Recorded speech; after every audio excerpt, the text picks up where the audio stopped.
सभी लोग जानते हैं कि चंपारण बीजेपी का गढ़ माना जाता है। इस बार चंपारण से कितना सीट बीजेपी को आप लोग निकालिएगा? हम लोग तो 12 का 12 सीट निकालने के चक्कर में हैं।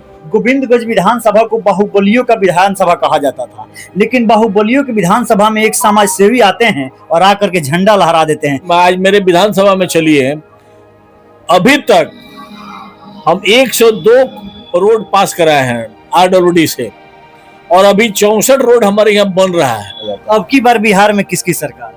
अब की बार NDA की सरकार, पुनः नीतीश जी मुख्यमंत्री बनेंगे। बहुत से लोगों का कहना है कि चंपारण का गांधी राधा मोहन सिंह जी को लोग मानते हैं, और उस राधा मोहन सिंह का सबसे करीबी आप माने जाते हैं। अब उसके बाद घर हो गया, शौचालय हो गया, खाने के लिए अनाज हो गया, बनाने के लिए गैस हो गया, अगर आप बीमार पड़ते हैं तो उसके लिए 5 लाख रुपया है। क्या चीज नहीं दी है नरेंद्र मोदी ने? फिर दोबारा गोविंदगंज साहब क्या पार्टी की तरफ से भी ये कंफर्म है कि टिकट आपको मिलेगा? देखिए, भाजपा ने निर्णय कर लिया है कि हमारे जीते हुए सीट पर कोई समझौता नहीं कर। 136 करोड़ रुपए अरे राज्य के लिए ला करके एक इतिहास बना दिए। उस 136 करोड़ रुपए में क्या क्या काम होने वाला है? बहुत से लोग चाह रहे हैं कि रुपया तो आया है, लेकिन खर्च कहाँ होगा, हम जानना चाहेंगे। जय हिंद दोस्तों, इस समय हम गोविंदगंज विधानसभा में मौजूद हैं और आप लोग देख रहे हैं कि मेरे साथ गोविंदगंज विधानसभा के समाजसेवी विधायक माननीय सुनील मणि तिवारी जी मेरे साथ मौजूद हैं। ऐसे आप सभी जानते हैं कि गोविंदगंज में अनेकों ऐसे विकास कार्य माननीय विधायक जी के द्वारा जो किया गया है, जो आज तक विधानसभा में नहीं हुआ था। कि पूरे बिहार में 243 विधायक चुनाव जीत करके जाते हैं, लेकिन एकलौता विधायक हमारे सुनील मणि तिवारी जी हैं कि जिनके द्वारा विधानसभा में मांग किया जाता है कि जो 400 रुपए पेंशन लोगों को दिया जाता है, उस पेंशन को बढ़ा करके 2000 रुपए कर दिया जाए। और अभी जैसे आप लोग देख रहे हैं कि 400 रुपए से बढ़ा करके 1100 रुपए पेंशन कर दिया गया। इसके लिए विधायक जी को हम सबसे पहले धन्यवाद देंगे। चलिए, आपको भी धन्यवाद आपके चैनल के माध्यम से। नहीं तो मांग हमारा है, गरीबों के लिए हम लोग काम करते हैं, जमीन पर काम करते हैं, तो देखते हैं तो मांगते हैं। ये मांग बहुत जरूरी था, हमने आवाज उठाया और सरकार ने इसको मान लिया। हम इसके प्रति, अपने मुख्यमंत्री के प्रति, अपने उप मुख्यमंत्री के प्रति आभार व्यक्त करते हैं कि हम लोग का बात माना और पूरे गरीब के लिए 400 से 1100 रुपया पेंशन हुआ। हम भी अपने विधानसभा के लिए मांग किया, और मैं प्रथम बार हुआ कि अरे राज्य विकास के लिए 106 करोड़। और इधर फिर मैंने जब बैठ करके पटना में अपने पथ निर्माण मंत्री नितिन नवीन जी से भेंट करके मांग किया, तो हमारे अरेराज चौक पर 3 किलोमीटर रोड है, चौक से 1.5 किलोमीटर उत्तर और 1.5 किलोमीटर दक्षिण, 3 किलोमीटर चौड़ा रोड, बीच में डिवाइडर माने होने जा रहा है। यानी टोटल जो 136 करोड़ रुपए का जो चर्चा अरेरा में चल रहा है, इसका सबसे बड़ा श्रेय आपको ही जाता है। देखिए, श्रेय क्या, हम विधायक हैं, हमका फर्ज बनता है, दायित्व बनता है कि हम वो काम करें। जनता ने हमको जिता करके भेजा है, तो हम गोड़ में तेल लगाकर बैठने वाले नहीं हैं। हम जनता की सेवा करने के लिए ही गए हैं, तो उसके लिए विकास करना भी मेरा दायित्व और फर्ज बनता है। रोड काफी गति में बन रहा है। एक समय ऐसा आएगा कि मेरे विधानसभा में आने वाले दिन में रोड बाकी नहीं लगेगा। हमारे विधानसभा में 3, 4, 5, 6 रोड ऐसा था जो चुनौतीपूर्ण था। एक मलाई से गहरी काफी जर्जर स्थिति था, और बहुत दिन से लोगों का मांग था। हमने उस पर बात किया, मांग किया, रोड पास हो गया, टेंडर भी हो गया और बनना प्रारंभ हो गया। 2-3 रोज में हम शिलान्यास उसका करेंगे। गोविंदगंज विधानसभा को बाहुबलियों का विधानसभा कहा जाता था, लेकिन बाहुबलियों की विधानसभा में एक समाज सेवी आते हैं और आकर के झंडा लहरा देते हैं। देखिए, हम तो सबके साथ मिलते हैं, हम सबका साथ, सबका विकास और सबका सम्मान करते हैं।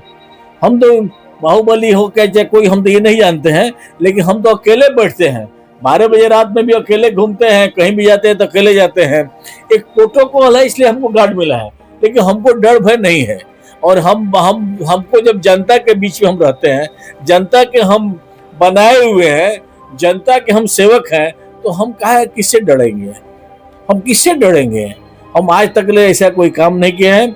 हम एक ही भी जानते हैं कि हम सबका साथ, सबका विकास और सबका सम्मान करते हैं, और सबका सम्मान करेंगे तो ये समाज आगे बढ़ेगा। विपक्ष कह रहा है कि माई बहन हम 2500 रुपए देंगे। पहले पूछिए ना, लालू जी के लड़के से पूछिए, लालू जी से पूछिए कि जब उनकी सरकार थी, एक भी योजना बता दीजिए जो गरीब के लिए उन्होंने चलाया हो। एक भी योजना गरीब के लिए चलाया हो, बता दीजिए। एक भी योजना गरीब के लिए उसने नहीं चलाया, और हमने तो गरीब के लिए बहुत योजना चलाया। आज हमारे प्रधानमंत्री जी 5 किलो अनाज देते हैं। पहले गैस था, बड़े बड़े लोग के घर में होता था, हमने सिलेंडर फ्री में दिया, सिलेंडर फ्री में दिया। 5 किलो अनाज मिल रहा है। आयुष्मान कार्ड 5 लाख का, अगर कोई बीमार पड़ता है तो पहले MP और MLA से लिखाता था तो उसका इलाज होता था। आज ये आयुष्मान कार्ड 5 लाख का रुपया है, जो गरीब का 5 लाख का इलाज हो जाएगा। निःशुल्क होता है। निःशुल्क 5 लाख का इलाज होगा। पहले शौचालय नहीं था, लोग माँ बहन हमारी रोड पर शाम होने के इंतजार करती थी, रोड पर जाती थी और सुबह में 4 बजे भोर में जाती थी और दिन भर उसको निकलना मुश्किल होता था, जिससे उसकी तबीयत खराब रहता था। रात में जब वो शौच करने के लिए वो रोड पर बैठती थी तो लाइट में वो सब खड़ा होती थी, और नहीं तो लाइट वाला लाइट बंद करता था इज्जतदार व्यक्ति। तो इस तरह से हमारे शशि प्रधानमंत्री ने इज्जत घर दिया। 1200 करोड़ इज्जत घर मिला है। आज हमारी सब माँ बहनों के घर में शौचालय है। बहुत से लोगों का कहना है कि चंपारण का गांधी राधा मोहन सिंह जी को लोग मानते हैं, और उस राधा मोहन सिंह का सबसे करीबी आप माने जाते हैं। देखिए, चंपारण के गांधी राधा मोहन जी हैं। आज मोतिहारी में चलिए, आप देखिए चरखा पार्क बने हैं, गांधी जी के सारा रूप ले दिए हैं। आप चलिए पिपरा कोठी में किसान का मेला लगता है, किसान तीर्थ बन गया है। और वहीं राधा मोहन जी जब किसान कल्याण मंत्री थे तो ये गोविंदगंज के विधानसभा के परसौनी में किसान विज्ञान केंद्र खुले। आज वहां भी ट्रेनिंग कर रहा है किसान, और वहां भी 6, 7, 8 वैज्ञानिक रह रहा है। और वहां भी जाइए, जो बंजर भूमि था आज वहां पर सोना उग रहा है, और वहां पर भी अब किसानों का तीर्थ मेला लगने जा रहा है। क्या कारण है कि आपको सबसे करीबी लोग मानते हैं? नहीं, कारण क्या, हम बचपन से जब से मैंने राजनीति में आए और उनका पहला चुनाव लड़ा तो तब से हम उनके साथ हैं। हम मंडल अध्यक्ष थे पहले, जब अरेराज 30 पंचायत था तो 30 पंचायत के जब हम मंडल अध्यक्ष थे, प्रखंड अध्यक्ष थे, और 39 पंचायत का 37 पंचायत का उनका विधानसभा था, उस समय भी उनका इलेक्शन एजेंट थे, और उस समय से उनके साथ हम हैं। और उनका प्यार और उनका स्नेह हमको मिलता है। और उसके बाद से हम मंडल अध्यक्ष से प्रखंड अध्यक्ष से जिला में गए, जिला मंत्री बने, जिला उपाध्यक्ष बने, जिला अध्यक्ष भी बने, और उसके बाद हम प्रदेश में गए, और उन्हीं का आशीर्वाद मिला जो हम भाजपा का उम्मीदवार बने। और हमको विधायक बनाने वाले वही एक व्यक्ति सकते हैं जो हमको टिकट दिवा करके भाजपा को विधायक बना करके हमको सदन में भेजने का काम उन्होंने किया। क्या फिर दोबारा गोविंदगंज से आपको टिकट मिलेगा और बीजेपी से, और फिर यहाँ विधायक बनने का काम लोग, जैसे बहुत से लोगों का कहना है विधायक सुनील तिवारी जी को ही बनाएंगे, तो क्या पार्टी की तरफ से भी ये कंफर्म है कि टिकट आपको मिलेगा? देखिए, भाजपा ने निर्णय कर लिया है कि हमारे जीते हुए सीट पर कोई समझौता नहीं करना।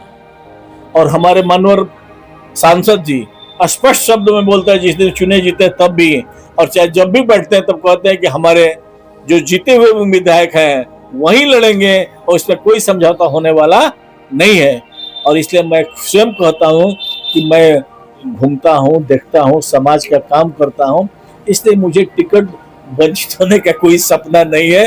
मुझे टिकट मिलेगा और पुनः जनता का आशीर्वाद मिलेगा और मैं चुनाव जीतूंगा। 136 करोड़ रुपए अरे राज्य के लिए ला करके एक इतिहास बना दिए। उस 136 करोड़ रुपए में जैसे 30 करोड़ रुपए तो रोड के लिए आया है, लेकिन 106 करोड़ रुपया जो है उस रुपया को बिहार का काशी कहे जाने वाले बाबा सोमेश्वरनाथ महादेव के नगरी ले आया है। उस रुपए से क्या क्या काम होने वाला है? बहुत से लोग चाह रहे हैं कि रुपया तो आया है, लेकिन खर्च कहाँ होगा, हम जानना चाहेंगे। देखिए, उसमें पर्यटन का रुपया है, उसमें आपका PWD का रुपया है, जो कंवरिया पथ है परशुरामपुर से, जब उधर से आता है मोतिहारी से परशुरामपुर कंवरिया पथ अरे राज्य में, उस कंवरिया पथ का चौड़ीकरण होगा। मंदिर के आगे 2 पुल बनेगा, धनुष्कार पुल जो आपको ओवरब्रिज टाइप का ऐसे बनेगा, धनुष्कार पुल जो हम लोग जाते हैं तो कभी आपको हरिद्वार और इसी में देखते हैं, उस तरह से वो पुल दूर रहेगा।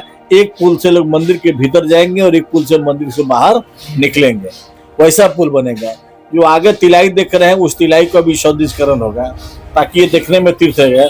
उसके बाद कॉरिडोर उसका बनेगा और एक पर्यटन धर्मशाला बनेगा जहां पर लोग ठहरेंगे और ये काम करेंगे। कि RWD ग्रामीण विकास के द्वारा अरे राजनगर में हमने लिख करके बहुत पहले दिया था और 5 रोड आ गया है जो आपको सेंट्रल बैंक से लेकर के मोतिहारी रोड में मिलता है, वह ग्रामीण कार्य विकास से नगर में भी आ गया है। एक तो काली मंदिर से आके जाके संग्रामपुर और इसमें रोड मिलता है तो उसमें वो बन गया, वो भी आ गया। एक आपको हनुमान मंदिर जनरवा से होकर के गर्ल कॉलेज होते हुए और नाहर से होते हुए जाता है रोड, अगर वो भैरव स्थान पर निकलता है वह भी रोड ग्रामीण विकास कार्य से पास होकर के आ गया, और हम ये कह नहीं रहे उसका टेंडर हो गया है, उसका टेंडर हो गया, बजाते आ गया नहीं कह रहे, उसका टेंडर हो गया है। यानी चुनाव से पहले ही जो भी रोड की बात कर रहे टेंडर हैं हो गया, 3 महीने में रोड बनना प्रारंभ हो जाएगा, 2 महीने में, और रोड दिखाई देगा। हमको जो 65 को रोड बन रहा है, इसके अलावा 15 करोड़ टेंडर हुआ है, और फिर रोड 15 को आ रहा है। मन चुनाव आते आते 102 रोड का टेंडर हो जाएगा और रोड पर बोर्ड लग जाएगा और काम प्रारंभ होगा। ये मैं नहीं कह रहा हूँ, ये टेंडर वाला काम कह रहा है, जो पास हुआ है वह बता रहा है। बहुत से लोग कहेंगे इस वीडियो को देखने के बाद कि 102 रोड तो विधायक जी गिनती करा दिए, लेकिन कहीं बोर्ड दिखता नहीं है, कहीं नाम दिखता नहीं है। आप चलिए अभी पहाड़पुर में अभी चलिए, देखिए विभिन्न पंचायत में, चाहे वह पूर्वी सरेया हो या पश्चिमी सरेया हो या आपका सोनवल हो, है कि ना, हर पंचायत में चलिए, पूर्वी चंबा थी, पश्चिमी आपका पहाड़पुर के प्रत्येक पंचायत में, कमाल पिपरा पंचायत में चलिए, हर पंचायत में रोड बन रहा है। हाँ, बोर्ड अभी नहीं लगा है, बोर्ड हम 4-5 दिन के बाद सबका शिलान्यास करेंगे, कुछ का उद्घाटन करेंगे, और उसके बाद बोर्ड आपका दिखाई देना होगा। अभी आपको 16 रोड का टेंडर हुआ है, आपके गप्पू जी उसके मैंने कंपनी टेंडर लिया है, ऋषि बिल्डर टेंडर लिया है, उसमें आपका मलाई से गहरी भी है। आपका अभी जो 5-6 रोड था, जो हमने बोला था कि रोड नहीं बनेगा तो हम वोट मांगने नहीं आएंगे, आपको कोटवा से बतुआ होते हुए नीरपुर, मैंने उस पंचायत में, उस गांव में जाकर बोला था कि अगर रोड नहीं बनेगा तो मैं वोट मांगने नहीं आऊंगा, वो भी टेंडर हो गया है। आपका एथी है सोनवल बाजार से आपका निकलता है छठा चौक पर, वो भी हो गया। भूता बाजार से हेमतपुर होते हुए टिकुलिया, यह रोड चुनौती था, उसमें 4 गांव का लोग, 4.5 किलोमीटर रोड है, 4 गांव के लोग उस पर भिड़े हुए थे और कहते थे कि ये रोड कब बनेगा, हम लोग का सपना है। हम कहे कि मैं अगर नहीं बनाऊंगा तो आपसे वोट मांगने नहीं आऊंगा। उस रोड का भी टेंडर हो गया, इस बात को जान लीजिए। बगल में कमाल पिपरा में बनकटवा गांव है, जो अरेराज के नजदीक है, और ऐसे 2 किलोमीटर 3 किलोमीटर है, लेकिन जाने का रास्ता नहीं है। और वहां पर भी था, हम गए चुनाव के पीरियड में, हम कहे कि आपका रोड हम बनवा देंगे, रोड नहीं बनेगा तो वोट मांगने नहीं है। उस रोड का भी टेंडर हो गया है, जो चंडिया से चढ़निया से होकर के निकलता है। तो हम काम करते हैं, काम बोलता है और काम हो रहा है। सभी लोग जानते हैं कि चंपारण बीजेपी का गढ़ माना जाता है। इस बार चंपारण से कितना सीट बीजेपी को आप लोग निकालिएगा? हम लोग तो 12 का 12 सीट निकालने के चक्कर में हैं, और इस बार हम लोग कोशिश कर रहे हैं कि 12 का 12 निकले। 8 तो निकल ही जाता है, 8 तो निकल जाता है, लेकिन हम लोग इस बार कोशिश करेंगे कि 12 का 12 सीट निकले। और चंपारण ही नहीं, दोनों चंपारण मिलकर के 21 है, हम लोग कोशिश करेंगे कि 21 सीट भाजपा की झोली में जाए, और चंपारण ही भाजपा को सरकार बनाने में मदद करे। पब्लिक है, सब जानती है, और पब्लिक है जो निर्णय करती है, पब्लिक ही भगवान है, पब्लिक ही सब कुछ है। बहुत बहुत धन्यवाद। बहुत बहुत धन्यवाद आपको। आप लोग का विचार क्या है? गोविंदगंज विधानसभा में जो विकास कार्य हुआ है, इस पे आप लोग क्या सोचते हैं? और भारतीय जनता पार्टी के एक समाजसेवी विधायक सुनील मणि तिवारी जी के विषय में आप लोग क्या सोचते हैं? अपना अपना राय आप लोग कमेंट बॉक्स में आप लोग जरूर दें, और ऐसे ही वीडियो देखने के लिए मेरे चैनल पे बने रहें। तब तक के लिए जय हिंद।